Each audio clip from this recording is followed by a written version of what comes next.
Dengan mempelajari Sirah Nabawiyah, maka makin menambah kecintaan kepadanya. Semoga yang subscribe juga dimudahkan jalannya menuju surga. Silahkan tekan tombol like supaya postingan ini semakin tersebar. Dan tulis doa serta hajat pemirsa di kolom komentar.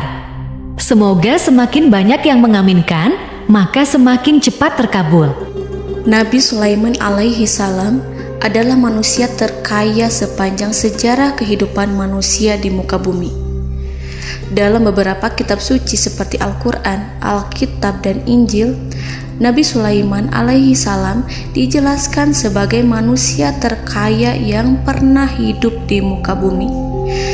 Tidak ada satupun manusia yang bisa mengalahkan total kekayaannya hingga hari kiamat tiba. Para arkeolog telah menemukan situs peninggalan sejarah Islam yang mengungkap total kekayaan Nabi Sulaiman alaihi salam. Erez bin Yosef, seorang profesor sekaligus peneliti, ia menyatakan bahwa 3.000 tahun yang lalu Nabi Sulaiman alaihi salam diperkirakan memiliki kekayaan senilai 2,2 triliun US dollar.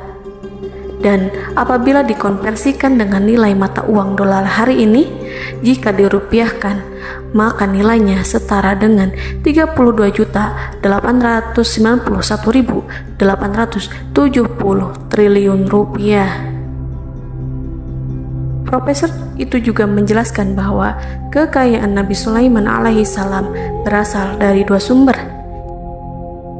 yakni istana kerajaan dan tambang tembaga.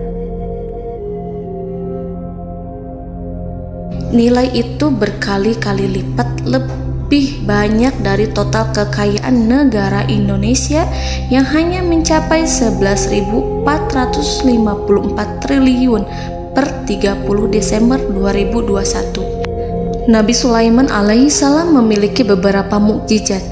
Di antaranya adalah dapat berbicara dengan bahasa binatang.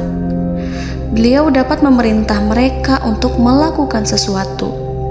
Beliau juga dapat mengendalikan besar kecilnya tekanan angin dan dapat mengatur ke arah mana angin akan berhembus. Sehingga dengan itu Nabi Sulaiman dapat memanfaatkan angin sebagai kendaraannya dan juga kendaraan tentaranya. Nabi Sulaiman juga bisa melunakkan besi dan membentuknya menjadi pakaian perang yang anti tusukan senjata tajam. Nabi Sulaiman juga memimpin para jin. Mereka tunduk dan patuh pada perintah Nabi Sulaiman alaihi salam. Tidak hanya setan, iblis laknatullah yang merupakan makhluk pembangkang dapat dibuat tunduk bertekuk lutut pada perintah-perintah Nabi Sulaiman. Nabi Sulaiman bisa melakukan teleportasi, yaitu berpindah dari suatu tempat ke tempat yang lain dalam waktu singkat. Peristiwa itu dibuktikan dengan pemindahan singgasana Ratu Balqis atas perintah Nabi Sulaiman. Nabi Sulaiman dikenal sebagai raja yang adil dan bijaksana. Nabi Sulaiman diberkahi kecerdasan yang luar biasa untuk menyatu padukan segenap kekuatan yang Allah berikan kepadanya. Ia mengelola dan membawa kerajaannya menjadi kekuatan raksasa yang tak terkalahkan di masanya dengan segenap kemampuan yang dimilikinya. Tentara Nabi Sulaiman adalah tentara terkuat di bumi tanpa ada yang menandingi. Pertanyaan mendasar yang muncul kali ini adalah dari mana sumber kekayaan dan kekuatan Nabi Sulaiman alaihi salam? Untuk mendapat jawaban dari pertanyaan itu, simak video ini sampai akhir. Sebelum itu, mari bantu channel ini terus berkembang dengan cara subscribe dan nyalakan tanda loncengnya. Berikan komentar yang positif dan berikan like serta share video ini. Bismillahirrahmanirrahim. Sungguh kami benar-benar telah menganugerahkan ilmu kepada Daud dan Sulaiman. Keduanya berkata, segala puji bagi Allah yang melebihkan kami dari kebanyakan hamba-hambanya yang mukmin. Sulaiman telah mewarisi Daud dan dia berkata, wahai manusia, kami telah diajari untuk memahami bahasa burung dan kami dianugerahi segala sesuatu. Sesungguhnya semua ini benar-benar karunia yang nyata. Quran Surat An-Naml ayat 15-16. Saudara-saudaraku yang dirahmati Allah, pada ayat di atas disebutkan bahwa Sulaiman telah mewarisi Daud. Nabi Sulaiman mewarisi Nabi Daud dalam sisi kenabian dan kekuasaan, bukan mewarisi harta, karena para nabi tidak mewariskan harta. Sebab sepeninggalan mereka, harta para nabi menjadi sedekah bagi orang-orang yang ada di sekitarnya, yaitu orang-orang fakir dan orang-orang yang membutuhkan. Dan harta para nabi tidak dikhususkan bagi kalangan keluarganya. Rasulullah Shallallahu Alaihi Wasallam bersabda, "Kami para nabi tidak mewariskan." Nabi Sulaiman mewarisi kenabian dari Nabi Daud. Ini adalah hal yang jelas. Allah telah memilihnya sebagai nabi dari Bani Israel. Begitu juga Allah telah memberinya kekuasaan kerajaan sehingga ia menjadi pemimpin Bani Israel. Barangkali sesuatu yang paling penting yang diwarisi oleh Nabi Sulaiman dari Nabi Daud adalah tradisi militer. Kemajuan militer yang dahsyat telah berpindah kepada Nabi Sulaiman. Nabi Daud sebenarnya adalah seorang pengembala kambing yang sangat miskin, tetapi seiring dengan perjalanan waktu, ia menjadi komandan pasukan tiada tanding. Nabi Daud alaihi salam mengetahui bahwa kekuatan hakiki yang mengatur alam semesta adalah kekuatan Allah. Ketika Nabi Daud mengelurkan tangannya dan memegang potongan batu, lalu beliau melemparkannya dengan ketepel ke arah Jalut, kepala Jalut retak dan ambruk menghantam tanah. Ini sebagai bentuk demonstrasi kekuatan darinya. Kehadiran Nabi Daud mengubah pasukan Bani Israel, di mana mereka sebelumnya lari jika berhadapan dengan musuh. Maka kini keberadaan mereka mulai diperhitungkan di masa hidupnya. Nabi Daud mengalami peperangan yang sangat banyak, tapi Al-Quran tidak menceritakan secara terperinci. Hal itu dikarenakan karena Al-Quran adalah kitab dakwah di jalan Allah, bukan kitab sejarah. Al-Quran hanya menceritakan di dalam Al-Quran surat Shad ayat 20, "Dan kami kuatkan kerajaannya, kerajaan Daud." Ayat tersebut berarti bahwa Nabi Daud belum terkalahkan dalam peperangan yang diikutinya. Di samping dukungan yang Allah berikan kepadanya, juga pasukan dan rakyatnya, di mana mereka adalah orang-orang yang bertauhid, menyerahkan diri kepada Allah. Allah Subhanahu wa Ta'ala mengajarkan kepada Nabi Daud hal-hal yang menjadikan pasukannya memiliki keistimewaan yang dengannya mereka dapat mengalahkan pasukan-pasukan lain, pasukan-pasukan besar yang ada di bumi pada saat itu. Allah Subhanahu wa Ta'ala berfirman dalam surat Saba ayat 10, "Dan kami telah melunakkan besi untuknya." Baju besi mungkin akan menjadi masalah dalam benak kita. Ketika orang-orang yang berperang, baju besi cukup mengganggu gerakan mereka. Kita bisa membayangkan ketika ada dua orang berperang, salah satu dapat bergerak bebas, sementara yang lainnya tidak leluasa bergerak karena tertahan dengan pakaiannya. Namun, dengan kekuasaan Allah, Nabi Daud dapat melunakkan besi dan membuat baju besi yang ringan, yang mudah untuk digunakan. Ini adalah kemajuan penting yang Allah berikan kepada Nabi Daud dan tentaranya. Kemajuan itu kemudian diajarkan, diwariskan dan dimiliki oleh Nabi Sulaiman alaihi salam. Nabi Sulaiman memiliki pasukan dahsyat yang melebihi pasukan manapun di bumi saat itu, atau bahkan mungkin saat ini. Bahkan Allah menambahkan karunia-Nya kepada Nabi Sulaiman yang disebutkan dalam Al-Quran surat An-Naml ayat 16. Dan Sulaiman telah mewarisi Daud, dan dia berkata, "Wahai manusia, kami telah diberi pengertian tentang suara burung, dan kami diberi segala sesuatu. Sesungguhnya ini benar-benar suatu karunia yang nyata." Saudara-saudaraku yang dirahmati Allah, pada suatu hari Nabi Sulaiman alaihi salam menengadahkan tangannya dan berdoa kepada Allah Subhanahu wa ta'ala. Antara hati Nabi dan Allah tidak ada penghalang, tidak ada jarak, tidak ada sekatan waktu, tidak ada satupun dari para nabi yang berdoa kepada Allah kecuali doanya pasti dikabulkan. Doa Nabi Sulaiman alaihi salam direkam dalam Al-Quran surat Shad ayat 35. Nabi Sulaiman berkata, "Ya Tuhanku, ampunilah aku, anugerahkanlah kepadaku kerajaan yang tidak dimiliki oleh seorang pun sesudahku." Nabi Sulaiman menginginkan dari Allah sesuatu kerajaan yang belum pernah diperoleh oleh siapapun setelahnya.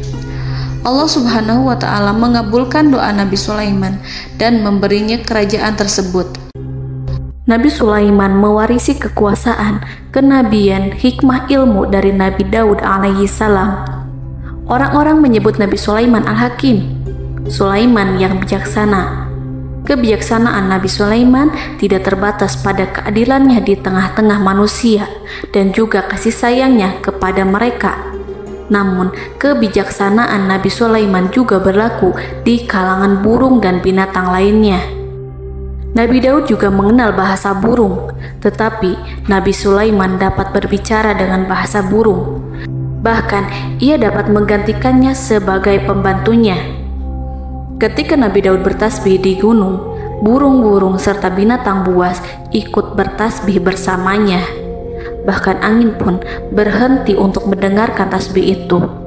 Sedangkan Nabi Sulaiman alaihi salam, Allah Subhanahu wa ta'ala memberinya karunia lebih dari itu, di mana binatang-binatang buas tunduk padanya, begitu juga angin dan burung. Saudara-saudaraku yang dirahmati Allah, Nabi Sulaiman alaihi salam mampu mendengarkan bisikan semut yang berbicara kepada sesama mereka. Bahkan ia mampu memerintahkan semut tersebut sehingga semut itu menjadi taat pada perintahnya. Pasukan Nabi Sulaiman memiliki kekuatan yang sangat dahsyat. Belum pernah ada di dunia ini satu pasukan pun yang memiliki kekuatan seperti itu.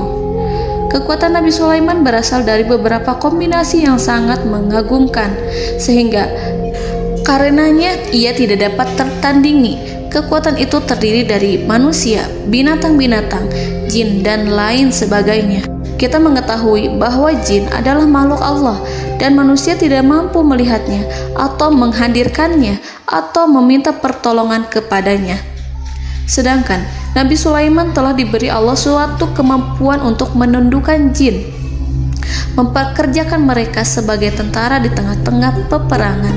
Bahkan ia mampu menjadikan mereka sebagai pekerja-pekerja kasar di kerajaannya saat tidak ada peperangan. Oleh sebab itu, ketika ada pasukan lain yang mencoba melawan pasukan Nabi Sulaiman, mustahil mereka akan mendapatkan kemenangan. Bahkan pasukan Nabi Sulaiman diperkuat oleh pasukan burung. Burung di pasukan Nabi Sulaiman memerankan tugas penting, yaitu menjadi agen intelijen. Kita mengetahui bahwa peranan informasi saat peperangan adalah hal yang penting. Dari informasi tersebut, pasukan dapat mengetahui keadaan lawannya. Demikianlah peranan burung pada pasukan Sulaiman. Ia terbang di tengah-tengah musuh. Kemudian, ia kembali kepada Nabi Sulaiman untuk menyampaikan berita tentang keadaan lawannya. Di samping jin dan burung, Allah juga menundukkan angin untuk Nabi Sulaiman. Nabi Sulaiman dapat memerintahkan angin dan ia mampu untuk menaiki angin tersebut. Dalam Al-Quran surat Shad ayat 36-40, Allah Subhanahu wa ta'ala berfirman, "Kami tundukkan kepada angin yang berhembus dengan baik menurut kemana saja yang dikehendaki Sulaiman. Dan kami tundukkan pula kepadanya setan-setan, semuanya ahli bangunan dan penyelam, dan setan yang lain yang terikat dalam belenggu. Inilah anugerah kami, maka berikanlah kepada orang lain atau tahanlah untuk dirimu tanpa perhitungan, dan sesungguhnya dia mempunyai kedudukan yang dekat pada sisi kami dan tempat kembali yang baik." Saudara-saudaraku yang dirahmati Allah, Allah Subhanahu wa Ta'ala juga memberikan kemampuan yang tak seorang pun dari para nabi mendapatkannya, yaitu kemampuan untuk memerintah setan. Setan adalah salah satu bagian dari jin. Ia adalah kelompok yang celaka dari bangsa jin. Kelompok ini sebenarnya tidak mampu dikuasai oleh manusia. Bahkan jin yang soleh tidak dapat mengatur setan. Adapun Nabi Sulaiman, Allah telah memberinya kekuasaan untuk menundukkan setan dan mempekerjakannya, bahkan mengikatnya dengan rantai serta menghukumnya jika ia menentang pada perintahnya. Setan membangun untuk Sulaiman istana-istana, patung-patung dan alat-alat perang. Bahkan setan-setan itu menyelam ke dasar lautan untuk mengeluarkan permata dan yakut untuk Sulaiman. Jika di antara setan yang menentang perintahnya, maka Nabi Sulaiman alaihi salam mengikatnya dengan rantai. Ini semua menunjukkan kekayaan Nabi Sulaiman dan kekuasaannya, di mana ia mampu mengatur banyak makhluk di bumi ini. Tentu saja, kemampuan itu semua adalah atas izin dari Allah Subhanahu wa Ta'ala sebagai mukjizat darinya. Allah Subhanahu wa Ta'ala berfirman dalam Al-Quran surat Saba ayat 12, dan sebagian dari jin adalah yang bekerja di hadapannya di bawah kekuasaannya dengan izin Tuhannya, dan siapa yang menyimpang di antara mereka dari perintah kami, maka kami rasakan kepadanya azab neraka yang apinya menyala-nyala. Para jin itu membuat untuk Sulaiman apa yang dikehendakinya, dari gedung-gedung yang tinggi, patung-patung, dan piring-piring yang besarnya seperti kolam, atau periuk yang tetap berada di atas tungku. Saudara-saudaraku yang dirahmati Allah, Nabi Sulaiman yang bijaksana adalah penguasa yang tak tertandingi di muka bumi. Meskipun memperoleh nikmat-nikmat khusus yang agung itu yang Allah berikan kepada Sulaiman, beliau tetap menunjukkan dirinya sebagai manusia yang paling banyak berzikir kepada Allah dan manusia yang paling banyak bersyukur di zamannya. Saudara-saudaraku yang dirahmati Allah, sebagaimana Allah Subhanahu wa Ta'ala memberikan nikmat kepada ayahnya Nabi Daud alaihi salam, di mana ia mampu melunakkan besi, dan Allah mengajarinya bagaimana cara mencairkan besi, maka Nabi Sulaiman alaihi salam dapat memanfaatkan tembaga yang cair untuk peperangan. Dan juga di saat perdamaian, pada saat peperangan, beliau mencampur tembaga dengan besi dan menjadikannya perunggu. Mereka menggunakan senjata-senjata perunggu dalam peperangan seperti pedang, baju besi, dan juga pisau. Senjata-senjata ini adalah senjata yang paling kuat pada saat itu. Sedangkan di saat damai, tembaga digunakan untuk membuat bangunan, perhiasan, dan sebagainya. Meskipun Nabi Sulaiman mendapatkan nikmat yang besar dan karunia yang khusus, Allah Subhanahu wa Ta'ala mengujinya dengan suatu ujian yang dahsyat. Ujian yang akan selalu datang kepada seorang hamba yang soleh. Ketika hamba itu mendapatkan kedudukan besar, maka ujiannya pun menjadi besar. Allah Subhanahu wa Ta'ala menguji Nabi Sulaiman dengan penyakit. Diceritakan oleh Fahru Roji, Nabi Sulaiman diuji dengan suatu penyakit yang keras, di mana kedokteran saat itu tidak dapat dan tidak mampu mengatasinya. Sakitnya Nabi Sulaiman sangat keras sehingga para dokter dari kalangan manusia ataupun jin tidak mampu menghilangkan penyakit itu. Lalu burung-burung menghadirkan rumput-rumput yang dianggapnya sebagai obat, tetapi Nabi Sulaiman tak kunjung sembuh. Semakin hari penyakit Nabi Sulaiman semakin menjadi-jadi, sehingga ketika Nabi Sulaiman duduk di atas kursi, ia duduk bagaikan tubuh tanpa roh. Seakan-akan ia mati karena saking keras penyakit yang dideritanya. Sakit yang diderita oleh Nabi Sulaiman alaihi salam berlangsung sangat lama. Namun Nabi Sulaiman tidak henti-hentinya berzikir kepada Allah dan meminta kesembuhan kepadanya, serta selalu beristighfar dan mengungkapkan rasa cinta kepadanya. Selesailah ujian Allah terhadap hambanya Nabi Sulaiman. Beliau pun sembuh Nabi Sulaiman merasakan kembali kesehatannya setelah ia mengetahui segala kejayaan dan segala kekuasaan serta segala kebesarannya tidak lagi mampu menghilangkan penyakit yang dideritanya kecuali jika Allah menghendaki. Saudara-saudaraku yang dirahmati Allah, Nabi Sulaiman telah membangun tempat ibadah, tempat sujud, sehingga manusia menyembah Allah di dalamnya. Orang-orang yang membangunnya berjumlah puluhan ribu orang. Tentu setiap kelompok dari mereka memiliki pekerjaan masing-masing.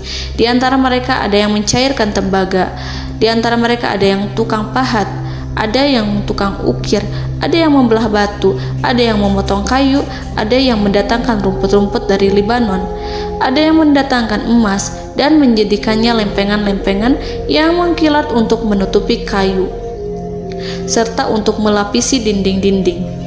Bahkan golongan jin pun membantu membangun tempat tersebut, tentu dengan perintah dan bimbingan Nabi Sulaiman. Mereka membuat patung-patung yang besar, membuat bejana yang besar untuk tempat makan para tentara dan pekerja, yaitu bejana seperti gunung. Karena saking berat dan besarnya, mereka juga membuat tempat-tempat minum yang besarnya seperti kolam. Nabi Sulaiman mengawasi para pekerjanya dan juga mengurusi masyarakatnya, di mana beliau mengenali problem mereka dan berusaha memecahkannya. Beliau juga mengawasi pasukan dari kalangan binatang dan burung. Beliau mengetahui apabila ada satu di antara mereka yang tidak datang, kemana ia pergi serta mengapa ia pergi. Nabi Sulaiman menguasai pengetahuan itu semua. Nabi Sulaiman bukan hanya mengetahui problem tentara-tentaranya dari kalangan manusia ataupun tentaranya dari kalangan burung, namun ia juga menunjukkan kasih sayang terhadap semut, di mana beliau mendengar bisikannya dan tidak suka untuk menginjaknya. Nabi Sulaiman selalu menundukkan kepalanya ke bumi sebagai bentuk rasa rendah diri dan syukur kepada Allah. Pada suatu hari, Nabi Sulaiman alaihi salam berjalan di depan tentaranya dan tiba-tiba ia mendengar suara semut yang berkata kepada temannya dari kalangan semut. Hal itu terekam dalam Al-Quran surat An-Naml ayat 18-19. Wahai semut-semut, masuklah ke dalam sarang-sarangmu agar kamu tidak terinjak oleh Sulaiman dan tentaranya, sedangkan mereka tidak menyadarinya. Nabi Sulaiman alaihi salam tersenyum mendengar itu dan ia berdoa, "Ya Allah, ya Tuhanku, berilah aku ilham untuk tetap mensyukuri nikmat-Mu yang telah Engkau anugerahkan kepadaku dan kepada kedua orang ibu bapakku, dan untuk mengerjakan amal soleh yang Kau ridhoi, dan masukkanlah aku ke dalam rahmat-Mu, ke dalam golongan hamba-hamba-Mu yang soleh." Saudara-saudaraku yang dirahmati Allah, meskipun Nabi Sulaiman mendapatkan kekuasaan dan memiliki tentara yang besar, namun beliau menunjukkan kasih sayang terhadap bangsa semut. Beliau mendengarkan bisikannya dan melihat semut yang ada di depannya. Oleh karena itu, tak mungkin baginya untuk menginjak golongan semut itu. Nabi Sulaiman bersyukur kepada Allah telah memberinya nikmat, yaitu nikmat rahmat dan kasih sayang. Di samping itu, Nabi Sulaiman alaihi salam adalah orang paling kaya di dunia. Istananya terbuat dari kayu gaharu yang memiliki wangi harum. Istananya terbuat dari emas yang terkadang dari kristal. Beliau juga memiliki kursi besar yang terbuat dari emas dan permata. Istana Nabi Sulaiman merupakan istana yang paling besar di dunia. Nabi Sulaiman menggunakan pakaian dari emas dan permata. Meskipun demikian, Nabi Sulaiman tetap menunjukkan sebagai hamba yang berserah diri dan rendah diri di hadapan Allah Subhanahu wa Ta'ala.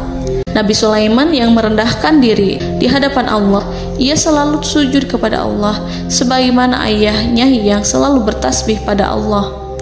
Nabi Sulaiman selalu melantunkan lagu-lagu cinta ilahi dan hanya memuji Allah Subhanahu wa Ta'ala. Pada suatu hari, Nabi Sulaiman alaihi salam mengeluarkan perintah kepada pasukannya untuk bersiap-siap. Kemudian, Nabi Sulaiman keluar dan memeriksa pasukannya satu demi satu. Kelompok yang pertama adalah kelompok manusia. Nabi Sulaiman memperhatikan kesiapan mereka. Lalu Nabi Sulaiman mengeluarkan perintah-perintah kepada mereka. Kemudian Nabi Sulaiman memeriksa kelompok jin dan menyampaikan perintahnya kepada mereka. Beliau memenjarakan jin yang tampak bermalas-malasan saat bekerja. Lalu beliau memeriksa binatang dan berkata kepada mereka, apakah mereka sudah makan dengan baik? Apakah mereka tidur dengan nyenyak? Apakah ada yang mengadu pada mereka, misalkan karena penyediaan makanan yang tidak layak? Apakah ada di sana yang sakit dan lain sebagainya? Ketika Nabi Sulaiman merasa puas dengan semuanya, Nabi Sulaiman memasuki tenda tempat berkumpulnya para burung. Nabi Sulaiman alaihi salam kemudian memasuki tenda tersebut, mengamati keadaan di sekitarnya, sehingga beliau mengetahui bahwa ada satu burung yang tidak hadir, yaitu burung hudhud. Mengapa aku tidak melihat burung hudhud? Burung-burung yang lain tampak terdiam sebagai penghormatan, dan mereka mendengarkan apa yang akan dikatakan pemimpin mereka. Nabi Sulaiman mengarahkan pandangannya pada semua burung dan tidak menemukan burung hudhud di antara mereka. Tak seekor burung pun yang mengetahui keberadaannya. Burung hudhud absen pada apel wajib kali ini. Nabi Sulaiman mulai menampakkan kemarahannya. Tiba-tiba, seekor burung kecil memberanikan diri untuk berkata kepada Nabi Sulaiman, "Wahai Nabi yang mulia, seharusnya hudhud ada bersamaku kemarin untuk melaksanakan tugas penyelidikan. Ia adalah pemimpin misi itu. Namun, burung hudhud belum datang. Oleh karena itu, aku tidak pergi bersamanya." Burung itu tampak gemetar. Nabi Sulaiman mengetahui bahwa hudhud tidak hadir dan tak seorang pun mengetahui kemana ia pergi. Burung hudhud pergi tanpa izin terlebih dahulu. Dalam keadaan marah, Nabi Sulaiman berkata, "Sungguh aku benar-benar akan mengazabnya dengan azab yang sangat keras atau benar-benar menyembelihnya, kecuali jika ia benar-benar datang kepadaku dengan alasan yang jelas." Kawanan burung-burung mengetahui bahwa Nabi Sulaiman sedang marah dan telah menetapkan untuk menyiksa burung hudhud atau menyembelihnya atau justru memaafkannya dengan syarat ia datang dengan membawa alasan yang dapat menyelamatkannya, atau dengan kata lain, burung hudhud dapat memastikan bahwa ia melaksanakan tugas yang penting. Nabi Sulaiman menunjukkan kemarahan yang besar sehingga siapapun akan merasa takut kepada Nabi Sulaiman yang marah. Nabi Sulaiman kemudian pergi dari tempat burung tersebut. Nabi Sulaiman masih memikirkan keadaan burung hudhud. Seharusnya burung hudhud menjadi bagian penting dari badan intelijen. Apakah ia pergi untuk menyingkap suatu, atau apakah ia pergi hanya untuk bermain-main? Nabi Sulaiman telah memperhatikan dan mengetahui bahwa burung hudhud adalah seekor burung yang cerdik dan juga fasih berbicara. Terkadang Nabi Sulaiman mendapati burung hudhud sedang bermain-main dan menunda-nunda pekerjaannya. Namun ketika Nabi Sulaiman melihatnya, burung hudhud memahami bahwa perbuatannya tidak benar. Oleh karena itu, ia tidak boleh menyampur adukan antara waktu serius dan waktu bermain. Tidak lama setelah itu, burung hudhud tiba di tempat para burung. Burung-burung yang lain berkata kepadanya, "Wahai hudhud, pergilah engkau ke tempat Nabi Sulaiman. Jika ia mengetahui bahwa engkau telah sampai, jiwamu benar-benar terancam." Mendengar itu, burung hudhud segera beranjak. Ia terbang menemui Nabi Sulaiman. Pada waktu itu, Nabi Sulaiman sedang duduk bersama tentaranya yang lain. Burung hudhud berdiri. Ia telah merencanakan untuk memulai pembicaraan dengan Nabi Sulaiman sebelum Nabi Sulaiman bertanya kepadanya kemana dia pergi. Ini sebagai bukti bahwa hudhud telah melaksanakan suatu tugas yang penting. Dalam Al-Quran Surat An-Naml ayat 22, burung hudhud berbicara, "Aku telah mengetahui sesuatu yang kamu belum mengetahuinya, dan kubawa kepadamu dari negeri Saba suatu berita penting yang diyakini seakan-akan burung hudhud hendak berkata, 'Aku adalah hudhud yang miskin, tapi aku mengetahui apa yang tidak engkau ketahui, dan aku telah datang kepadamu dari kerajaan Saba dengan membawa berita yang sangat penting.'" Nabi Sulaiman tampak terdiam menunggu hudhud menyelesaikan kisahnya. Dalam surat An-Naml ayat 23-24, burung hudhud berkata, Sesungguhnya aku menjumpai seorang wanita yang memerintah mereka. Dia dianugerahi segala sesuatu serta mempunyai singgasana yang besar. Aku mendapati dia dan kaumnya menyembah matahari selain Allah. Dan setan-setan telah menjadikan mereka memandang indah perbuatan-perbuatan mereka, lalu menghalangi mereka dari jalan Allah, sehingga mereka tidak mendapat petunjuk. Burung hudhud diam. Nabi Sulaiman merasa bahwa hudhud menunjukkan kepasihan lisannya. Nabi Sulaiman berkata dalam Quran surat An-Naml ayat 27 sambil menunjukkan senyum manisnya. Nabi Sulaiman berkata, "Akan kami lihat apakah kamu benar wahai hudhud, ataukah kamu termasuk orang-orang yang berdusta." Seakan-akan burung hudhud ingin mengatakan, "Aku tidak berbohong, wahai Nabi yang mulia." Namun diamnya Sulaiman membuat takut sehingga burung hudhud terdiam. Nabi Sulaiman terdiam karena berpikir, lalu ia memutuskan sesuatu setelah itu. Beliau melihat kepada lainnya dan meminta secari kertas.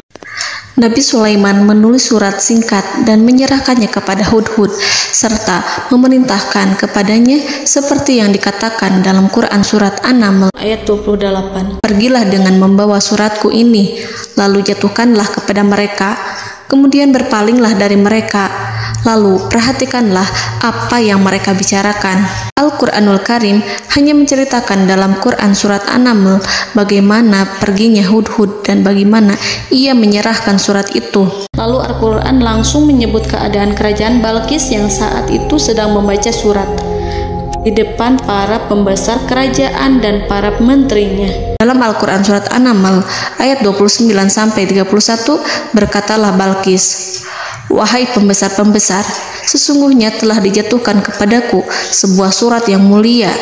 Sesungguhnya surat ini dari Sulaiman, dan sesungguhnya isinya dengan menyebut nama Allah yang Maha Pengasih lagi Maha Penyayang, bahwa janganlah kalian berlaku sombong terhadapku, dan datanglah kepadaku sebagai orang yang berserah diri." Saudara-saudaraku yang dirahmati Allah, dalam surat tersebut Nabi Sulaiman menyebutkan supaya mereka menyerahkan diri dan tunduk kepada perintah Nabi Sulaiman.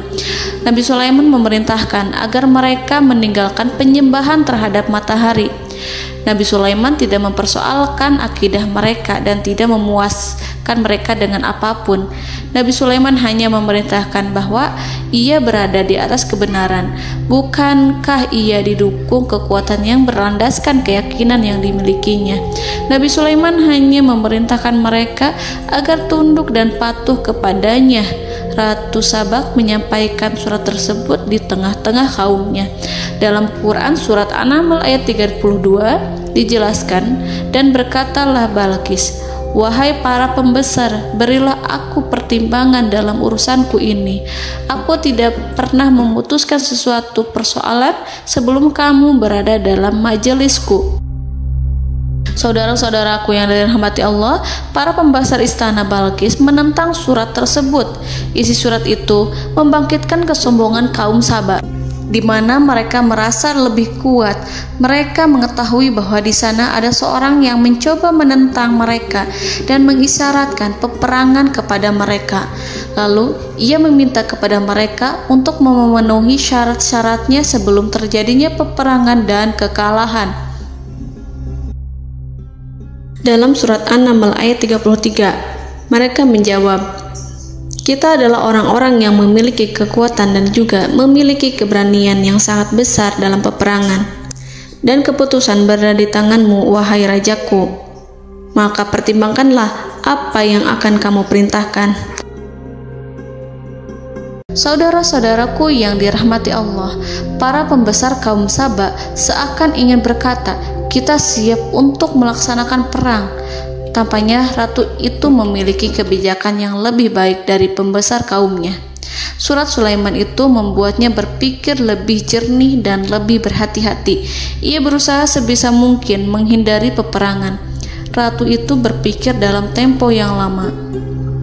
Nama Sulaiman tidak diketahuinya dan ia pun belum pernah mendengarnya. Oleh karena itu, Ratu kaum Sabak tidak mampu mengetahui dan mendeteksi seberapa besar kekuatan Nabi Sulaiman. boleh jadi Nabi Sulaiman memiliki kekuatan yang dahsyat sehingga ia mampu memerangi kekuasaannya dan mengalahkannya. Kemudian ratu memperhatikan apa yang ada di sekelilingnya. Ia melihat kemajuan masyarakatnya dan juga kekayaannya. Barangkali ia mengira bahwa Nabi Sulaiman iri terhadap kemajuan dan kekayaannya itu, sehingga Nabi Sulaiman ingin menyerangnya. Setelah mempertimbangkan isi surat Nabi Sulaiman dengan cermat, Ratu Saba memilih untuk tidak bersikap ceroboh dan bodoh. Ratu lebih suka untuk menggunakan bahasa kelembutan. Ia mengirim kepada Nabi Sulaiman suatu hadiah yang besar. Ratu mengira bahwa Nabi Sulaiman seorang yang ambisius, yang boleh jadi ia telah mendengar tentang kekayaan kerajaan Saba. Para utusan pergi dengan membawa hadiah dari Ratu Saba. Ratu berharap agar mereka dapat memasuki kerajaan Nabi Sulaiman dan akan mengetahui kondisi kerajaannya. Saat mereka pulang, Ratu ingin mendengar secara langsung dari mereka tentang bagaimana keadaan kaum Nabi Sulaiman dan pasukannya. Setelah mendapatkan informasi yang cukup, maka Ratu Balqis dapat membuat sesuatu keputusan yang tepat. Ratu menyembunyikan apa yang terlintas dalam pikirannya, lalu ia berbicara kepada pembesar istananya bahwa ia dapat menyingkap niat jahat Raja Sulaiman melalui cara mengirimkan hadiah kepadanya. Ratu lebih memilih cara tersebut dan menunggu reaksi dari Nabi Sulaiman. Ratu berhasil memuaskan para pembesar istana, dan untuk sementara ia menghilangkan ide untuk berperang. Karena para raja jika menyerang suatu desa, maka pemimpin desa tersebut adalah orang yang paling banyak mendapatkan kehinaan. Akhirnya, para pembesar kaumnya merasa puas dengan pikiran Ratu Balqis. Saudara-saudaraku yang dirahmati Allah, dalam surat An-Naml ayat 34-35 dijelaskan, Ratu Balqis berkata, "Sesungguhnya raja-raja apabila memasuki suatu negeri, niscaya mereka akan membinasakannya dan menjadikan penduduknya yang mulia menjadi hina. Dan demikian pula lah yang akan mereka perbuat. Dan sesungguhnya aku akan mengirim utusan kepada mereka dengan membawa hadiah, dan aku akan menunggu apa yang akan dibawa kembali oleh utusan itu." Kemudian sampailah hadiah dari Ratu Balqis kepada Nabi Sulaiman. Para intelijen Nabi Sulaiman memberitahunya bahwa utusan Balqis datang dengan membawa hadiah. Nabi Sulaiman langsung mengetahui bahwa Ratu Balqis itu sengaja mengirim orang-orangnya untuk mengetahui atau untuk mendapatkan informasi tentang kekuatannya. Lalu setelah itu ia akan mengambil keputusan atau mengambil sikap kepada kerajaan Sulaiman. Nabi Sulaiman segera memanggil semua pasukannya untuk berkumpul. Utusan Balqis segera memasuki istana Nabi yang dipenuhi dengan pasukan yang besar bersenjata. Melihat itu, utusan Ratu Balqis tercengang dan terkejut ketika mereka melihat kekayaan yang mereka bawa tidak ada apa-apanya dibandingkan dengan kerajaan Nabi Sulaiman. Hadiah mereka tampak tidak berarti. Emas yang mereka bawa tampak tidak memiliki makna saat mereka memasuki istana Nabi Sulaiman yang terbuat dari kayu-kayu pohon gaharu yang mengeluarkan bau yang harum serta dihiasi dengan emas permata. Para utusan Ratu Balqis berdiri bersama Nabi Sulaiman dan menyaksikan bagaimana Nabi Sulaiman mengendalikan pasukannya. Kemudian mereka mulai berpikir tentang kekuatan dan kualitas pasukan Nabi Sulaiman. Betapa kagetnya mereka ketika melihat di tengah-tengah pasukan itu terdapat singa, burung, dan tentara dari kalangan manusia yang mampu terbang. Mereka pun sadar bahwa mereka di hadapan pasukan yang tiada tandingannya. Selesailah demonstrasi pasukan Nabi Sulaiman. Kemudian para utusan ratu dipersilahkan maju ke tempat hidangan makanan. Para utusan itu sangat terkejut ketika melihat berbagai macam makanan dari penjuru dunia ada di depannya. Dan di antara makanan itu terdapat pula makanan yang biasa ditemukan di negeri mereka. Tetapi mereka melihat bahwa makanan itu memiliki rasa yang lebih istimewa. Selain itu, piring-piring yang ada di depan mereka terbuat dari emas dan mereka dilayani oleh laki-laki yang berhias dengan emas. Di meja makan itu terdapat burung, ikan laut, dan berbagai macam daging yang mereka tidak mampu lagi membedakan daging apa itu. Nabi Sulaiman tidak makan bersama mereka, tapi beliau makan dengan menggunakan piring yang terbuat dari kayu. Beliau memakan roti yang kering yang dicampur dengan minyak. Inilah makanan yang dipilih Nabi Sulaiman. Makan bersama mereka dalam keadaan diam, mereka merasa kehadiran Nabi Sulaiman menciptakan suatu wibawa yang luar biasa. Selesai perjamuan itu, lalu dengan sangat malu mereka menyerahkan hadiah dari Ratu Balqis kepada Nabi Sulaiman. Hadiah itu berupa emas yang bagi mereka hadiah itu sangat bernilai tinggi. Tapi di sini hadiah itu tampak kecil di hadapan kekayaan Nabi Sulaiman yang sangat mengagumkan. Nabi Sulaiman memperhatikan hadiah dari Ratu Balqis itu dan berkata dalam Quran surat An-Naml ayat 36, "Maka apa yang diberikan Allah kepadaku lebih baik daripada apa yang diberikannya kepadamu, tetapi kamu merasa bangga dengan hadiahmu." Saudara-saudaraku, Raja Sulaiman menyingkap dengan kata-katanya yang singkat itu penolakannya terhadap hadiah mereka. Ia memberitahu utusan itu bahwa ia tidak menerima hadiah tersebut. Ia tidak merasa puas dengan hadiah itu. Yang membuatnya puas hanyalah, janganlah kalian berlaku sombong terhadapku dan datanglah kepadaku sebagai orang-orang yang berserah diri. Lalu Nabi Sulaiman berkata kepada mereka dengan pelan. Hal itu diabadikan dalam Al-Quran surat An-Naml ayat 37. "Kembalilah kepada mereka, sungguh kami akan mendatangi mereka dengan bala tentara yang mereka tidak kuasa melawannya. Dan pasti kami akan mengusir mereka dari negara itu, yaitu negeri Saba, dengan terhina. Dan mereka akan menjadi tawanan-tawanan yang hina." Saudara-saudaraku yang dirahmati Allah, Nabi Sulaiman kemudian meninggalkan para utusan ratu setelah terlebih dahulu mengancam mereka. Para utusan itu berharap agar Nabi Sulaiman mau menunggu kunjungan Ratu Balqis yang akan membawa misi perdamaian. Akhirnya, sampailah para utusan Ratu Balqis ke negeri Saba. Mereka segera menuju istana sang ratu. Mereka memberitahu bahwa negeri mereka ada di ujung tanduk. Mereka menceritakan kepada ratu tentang kekuatan Nabi Sulaiman dan tidak mungkin bagi mereka mampu melawannya. Mereka meyakinkan Ratu Balqis bahwa ia harus mengunjunginya dan melihat sendiri bagaimana kebesaran kerajaan Nabi Sulaiman. Kemudian Ratu Balqis menyiapkan dirinya untuk pergi menuju kerajaan Nabi Sulaiman. Nabi Sulaiman duduk di kursi kerajaan di tengah-tengah para pembesarnya dan para menterinya, serta para komandan pasukannya. Beliau berpikir tentang sosok Balqis. Nabi Sulaiman mengetahui bahwa Balqis menuju tempatnya. Balqis dikelilingi rasa takut. Nabi Sulaiman berpikir sejenak tentang bagaimana matahari disembah. Ia memikirkan bagaimana informasi yang diterima oleh intelijennya tentang kemajuan kerajaan Balqis dalam bidang kesenian dan ilmu pengetahuan. Nabi Sulaiman bertanya kepada dirinya sendiri, apakah kemajuan menjadi penghalang untuk mengetahui kebenaran? Apakah ratu itu senang dengan kekuatan yang dicapainya? Dan ia membayangkan bahwa kekuatannya adalah segalanya. Dengan kemajuan yang dimilikinya, Nabi Sulaiman ingin membuat kejutan agar ratu mengetahui bahwa Islam yang diyakini oleh Nabi Sulaiman adalah satu-satunya yang mampu mendatangkan kemajuan dan kekuatan yang hakiki, sehingga ia dapat membandingkan antara keyakinannya dalam menyembah matahari beserta kemajuan yang dicapainya dengan keyakinan Nabi Sulaiman beserta kemajuan yang diraihnya.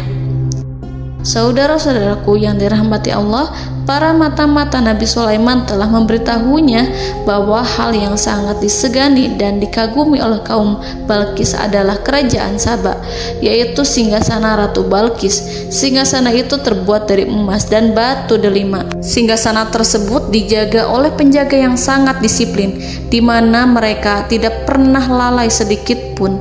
Oleh karena itu, sangat tepat apabila Nabi Sulaiman menghadirkan singgasananya di sini, di kerajaannya. sehingga ketika ratu tiba, maka ia dapat duduk di atasnya. Nabi Sulaiman ingin membuat kejutan kepadanya dan menunjukkan bahwa kemampuannya tersebut yang berlandaskan pada keislaman. Nabi Sulaiman melakukan yang demikian itu dengan harapan agar si ratu tunduk kepadanya. Ide itu terlintas dalam diri Nabi Sulaiman. Lalu ia mengangkat kepalanya dan menoleh kepada anak buahnya. Hal itu diabadikan dalam Quran Surat An-Naml ayat 38. Wahai para pembesar, siapakah di antara kamu sekalian yang sanggup membawa singgasananya kepadaku sebelum mereka datang kepadaku sebagai orang-orang yang berserah diri? Saudara-saudaraku, perhatikanlah ungkapan pikiran Nabi Sulaiman tersebut. Semua pemikirannya berkisar tentang keislaman para penyembah matahari, tentang bagaimana beliau dapat memberikan petunjuk kepada mereka di jalan Allah. Yang pertama menjawab pertanyaan Nabi Sulaiman adalah jin Ifrit. Dalam Quran Surat An-Naml ayat 39, berkatalah Ifrit yang cerdik dari golongan jin, "Aku akan datang kepadamu dengan membawa singgasana itu sebelum kamu berdiri dari tempat dudukmu. Sesungguhnya aku benar-benar kuat untuk membawanya, lagi dapat dipercaya." Nabi Sulaiman berdiri dari tempat duduknya. Setelah 1 jam atau 2 jam, jin itu berjanji kepadanya untuk menghadirkan singgasana Balkis. Sebelum itu, istana Nabi Sulaiman di Palestina, sedangkan istana Balkis terletak di Yaman. Antara singgasana tersebut dengan singgasana Nabi Sulaiman berjarak lebih dari ribuan mil.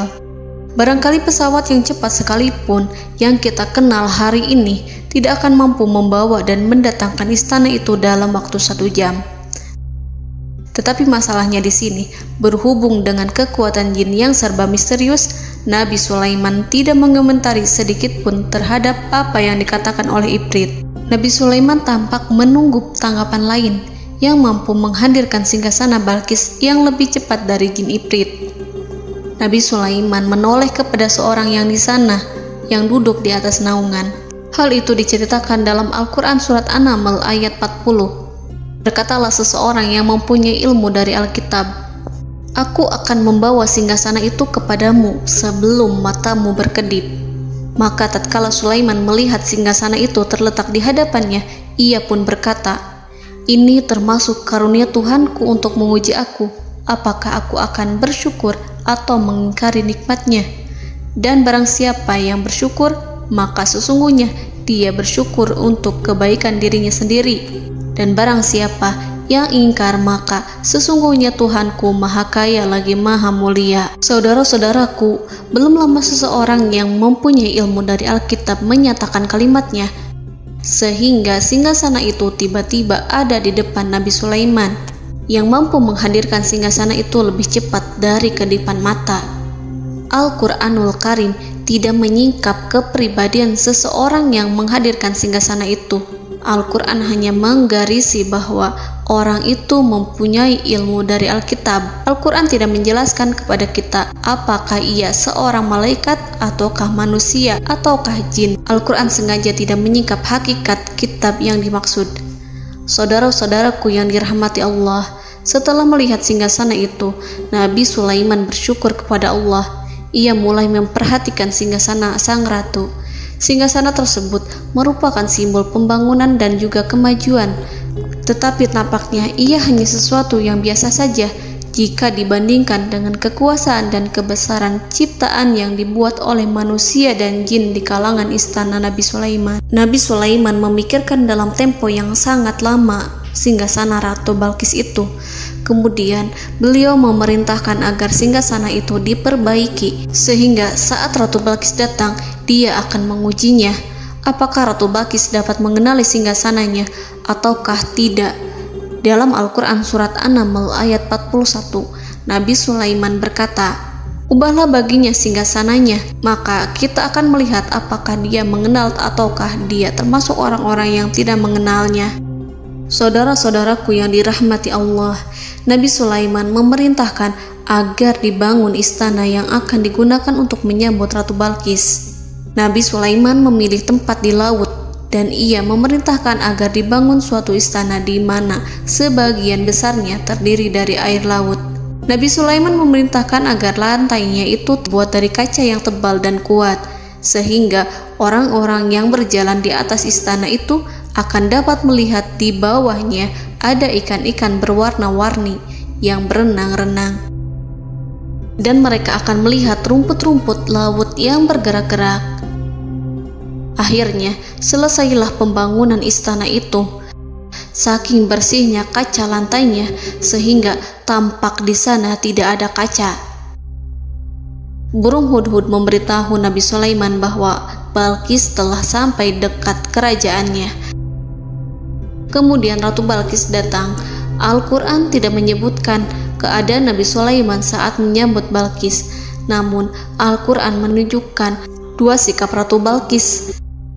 Yang pertama, bagaimana sikap Balqis ketika pertama kali melihat singgasananya yang datang mendahuluinya, padahal ia telah meninggalkan pengawalannya untuk tetap setia menjaga singgasananya itu. Keadaan kedua adalah keadaan di depan istana yang dibangun untuk penyambutan Balqis. Istana itu penuh dengan permata yang berenang-renang di bawahnya ikan-ikan. Dalam Quran Surat An-Naml ayat 42 dijelaskan, dan ketika Balqis datang, ditanyakanlah kepadanya, "Serupa inikah singgasanamu?" Balqis menjawab, "Seakan-akan singgasana ini adalah singgasanaku. Kami telah diberi pengetahuan sebelumnya, dan kami adalah orang-orang yang berserah diri." Saudara-saudaraku, pada dialek di atas, Balqis melihat singgasananya dan ia tercengang saat mengetahui bahwa itu adalah singgasana miliknya. Namun kemudian ia mulai ragu karena melihat tidak sepenuhnya itu singgasana miliknya. Jika itu benar-benar miliknya, lalu bagaimana ia datang mendahuluinya? Dan bila bukan singgasananya, maka bagaimana Sulaiman dapat meniru sepersis dan seteliti itu? Padahal Sulaiman tidak pernah sekalipun ke kerajaannya. Nabi Sulaiman berkata saat melihat Balqis mengamati singgasananya, "Apakah ini singgasanamu?" Balqis terlihat sangat kebingungan, namun setelah itu ia menjawab, "Sepertinya benar." Nabi Sulaiman berkata, "Kami telah diberi ilmu sebelumnya dan kami sebagai orang-orang muslim." Saudaraku yang dirahmati Allah, melalui pertanyaan Nabi Sulaiman ingin mengisyaratkan kepada Balqis agar ia membandingkan antara keyakinannya beserta ilmu yang dicapainya dengan keyakinan Nabi Sulaiman yang muslim beserta pengetahuan yang telah diraihnya. Penyembahan terhadap matahari dan pencapaian ilmu yang dicapai oleh Ratu Balqis tanpa tidak ada apa-apanya dibandingkan dengan ilmu Nabi Sulaiman dan keislaman. Nabi Sulaiman telah mendahuluinya dalam bidang ilmu karena keislamannya. Karena itu, sangat mudah baginya untuk mengungguli Balqis dalam ilmu-ilmu yang lainnya. Demikianlah yang disyaratkan dalam pertanyaan Nabi Sulaiman kepada Ratu Balqis. Ratu Saba itu mengetahui bahwa ini adalah singgasananya, di mana singgasana itu datang lebih dahulu daripada dirinya. Beberapa bagian darinya telah diubah saat Balqis masih di perjalanan menuju ke tempat Nabi Sulaiman. Ia berpikir kemampuan apa yang dimiliki Nabi Sulaiman. Ratu Balqis tercengang melihat apa yang disaksikannya, yang berupa buah dari keimanan Nabi Sulaiman dan hubungannya dengan Allah Subhanahu wa Ta'ala. Sebagaimana Balqis juga tercengang ketika melihat kemajuan di bidang ilmu pembangunan, seni, dan ilmu-ilmu yang lainnya. Maka ia tidak lebih kagum lagi saat melihat hubungan yang kuat antara keislaman Nabi Sulaiman dengan ilmunya serta kemajuan yang diraihnya. Dalam Al-Quran Surat An-Naml ayat 43 dijelaskan, dan apa yang disembahnya selama ini selain Allah mencegahnya untuk melahirkan keislamannya, karena sesungguhnya ia terdahulu termasuk orang-orang yang kafir. Saudara-saudaraku yang dirahmati Allah, berguncanglah dalam benak Balqis ribuan hal ketika melihat keyakinan kaumnya runtuh di hadapan Nabi Sulaiman. Ia menyadari matahari yang disembahnya hanya merupakan ciptaan Allah, dan Allah lah yang menggerakkannya untuk hamba-hambanya. Lalu terbitlah matahari kebenaran dalam dirinya. Hatinya diterangi oleh cahaya baru yang tidak akan tenggelam seperti tenggelamnya matahari. Masa keislamannya hanya menunggu waktu. Ratu Balqis memilih waktu yang tepat untuk mengumumkan keislamannya. Allah Subhanahu wa Ta'ala berfirman dalam Quran Surat An-Naml ayat 44. Dikatakan kepadanya, masuklah ke dalam istana. Maka tatkala ia melihat lantai istana itu, dikiranya kolam air yang besar dan disingkapnya 2 betisnya. Berkatalah Sulaiman, sesungguhnya ia adalah istana licin yang terbuat dari kaca. Berkatalah Balqis, wahai Tuhanku, sesungguhnya aku telah berbuat zalim terhadap diriku dan aku berserah diri bersama Sulaiman kepada Allah Tuhan semesta alam. Saudara-saudaraku yang dirahmati Allah, dikatakan kepada Balqis, masuklah ke dalam istana. Ketika ia masuk, maka ia tidak menyaksikan adanya kaca, tetapi ia melihat air, sehingga ia mengira akan bersinggungan dengan air. Lalu ia menyingkapkan sedikit bajunya agar bajunya itu tidak basah. Nabi Sulaiman mengingatkannya tanpa melihatnya agar ia tidak khawatir terhadap pakaiannya, karena pakaiannya tidak akan basah sebab di sana tidak ada air. Itu sekedar kaca yang halus, yang saking halusnya sehingga ia tidak tampak. Pada kesempatan itulah Balqis mengumumkan keislamannya yang mengakui kelalimannya, dan ia menyatakan menyerahkan diri kepada Nabi Sulaiman dan kepada Allah Tuhan semesta alam. Lalu kaumnya pun mengikutinya dan mereka memeluk Islam. Balqis menyadari ia berhadapan dengan penguasa yang terbesar di bumi dan Nabi Allah yang mulia. Untuk pertama kalinya, wajah Sulaiman tampak dihiasi dengan senyuman yang menunjukkan kepuasannya sejak Balqis mengunjunginya. Demikianlah Nabi Sulaiman mewujudkan kejayaannya yang hakiki dan menyebarkan cahaya Islam di muka bumi. Saudara-saudaraku, Al-Quran tidak menyebutkan kisah Balqis setelah keislamannya. Para ahli tafsir mengatakan bahwa ia menikah dengan Nabi Sulaiman. Selain itu, ada yang mengatakan bahwa ia menikah dengan salah satu orang dekat Nabi Sulaiman. Ada juga yang mengatakan bahwa sebagian Raja Habasyah adalah keturunan dari buah perkawinan ini. Wallahu a'lam bishawab. Saudara-saudaraku yang dirahmati Allah, Nabi Sulaiman hidup di tengah-tengah kejayaan dan kemuliaan di bumi. Kemudian Allah menetapkan kematian untuknya, sebagaimana kehidupan Sulaiman berada di puncak kemuliaan dan kejayaan yang penuh dengan keajaiban yang luar biasa, maka kematiannya pun merupakan tanda-tanda kebesaran Allah yang penuh dengan keajaiban. Demikianlah bahwa kematiannya sesuai dengan kehidupannya, sesuai dengan kejayaannya. Allah berfirman tentang kematian Sulaiman di dalam Al-Quran Surat Saba ayat 14. Maka tatkala kami telah menetapkan kematian Nabi Sulaiman, tidak ada yang menunjukkan kepada mereka kematiannya itu kecuali rayap yang memakan tongkatnya. Maka tatkala ia telah tersungkur, tahulah jin bahwa kalau sekiranya mereka mengetahui yang gaib, tentulah mereka tidak akan tetap dalam siksa yang menghinakan. Saudara-saudaraku, kemampuan Nabi Sulaiman untuk menundukkan jin dan mempekerjakan mereka serta hubungan mereka dengan semua itu menimbulkan fitnah di tengah-tengah manusia dalam hal tertentu. Kematian Nabi Sulaiman merupakan batasan jawaban terhadap fitnah ini. Kami tidak mengetahui siapa yang mengklaim bahwa jin mengetahui hal yang gaib. Apakah itu setan yang terkutuk, atau jin yang bodoh, atau manusia yang tertipu? Kami tidak mengetahui siapa yang bertanggung jawab terhadap tersebarnya isu yang keliru ini. Yang kita ketahui adalah bahwa hal tersebut adalah mempengaruhi sebagian manusia dan jin. Barangkali manusia berkata kepada diri mereka, selama jin melakukan perbuatan yang luar biasa ini, maka apa gerangan yang menjadikan mereka tidak mengetahui hal yang gaib itu? Manusia itu lupa bahwa kunci kegaiban berada di tangan Allah. Masalah ilmu gaib tidak akan mampu dikuasai oleh jin dan manusia. Hanya Dia yang mengetahuinya, dan manusia diberitahu hanya sedikit sekali. Saudara-saudaraku yang dirahmati Allah, seakan-akan Allah telah merencanakan bahwa kematian Sulaiman bertujuan untuk menghancurkan pemikiran itu, yaitu pemikiran bahwa jin mengetahui hal-hal yang gaib. Jin bekerja untuk Nabi Sulaiman selama beliau hidup, dan tatkala beliau meninggal, maka tugas mereka menjadi bebas. Nabi Sulaiman meninggal tanpa diketahui oleh jin, sehingga mereka tetap bekerja untuk mereka, tetap mengabdi kepada Sulaiman. Seandainya mereka mengetahui hal yang gaib, niscaya mereka tidak akan meneruskan pekerjaan mereka. Saudara-saudaraku, pada suatu hari Nabi Sulaiman memasuki mihrabnya untuk itikaf ibadah dan beribadah kepada Allah. Tak seorang pun yang berani mengganggu khalwatnya. Mihrab Sulaiman terletak di puncak gunung dan dindingnya terbuat dari permata.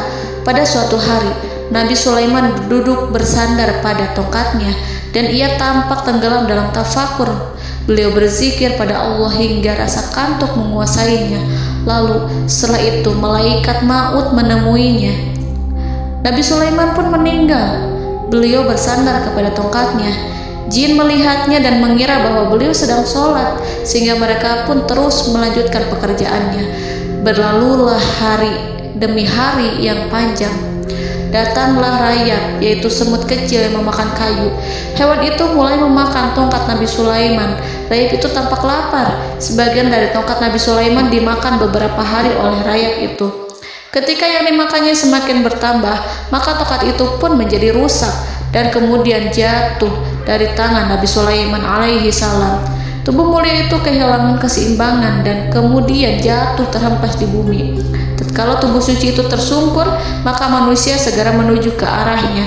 Mereka menyadari dan mengetahui bahwa Nabi Sulaiman telah meninggal dalam waktu yang lama. Jin menyadari bahwa mereka tidak mengetahui hal yang gaib, dan manusia pun mengetahui hakikat ini. Seandainya jin mengetahui hal yang gaib, niscaya ia tidak akan meneruskan siksa yang hina.